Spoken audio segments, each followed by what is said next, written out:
कोरंगी के इलाके में एंटी नारकोटिक्स की कामयाब कार्रवाई। महकमा एक्साइज एंड नारकोटिक्स के वजीर, सेक्रेटरी व डीजी की हिदायत पर ईटीओ ख्वाजा वसीम की निगरानी में बड़ी कार्रवाई।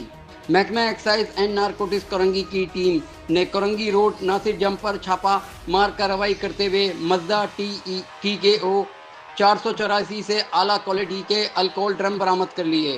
बरामद किए गए 20 अदद ड्रम 4000 लीटर अल्कोहल शामिल है। मुलजिम अरशद वल मोहम्मद यूसुफ मुकदमा नंबर 9/26 दर्ज करके तफ्तीश शुरू कर दी गई।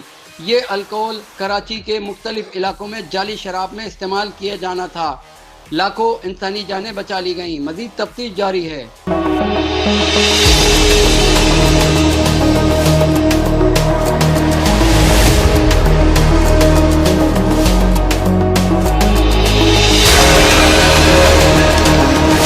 मंशियात से पाक करना हमारा फ़र्ज है। डिस्ट्रिक्ट कोरंगी की आवाम हमसे ताउन करें, इलाके को मंशियात से पाक कर देंगे।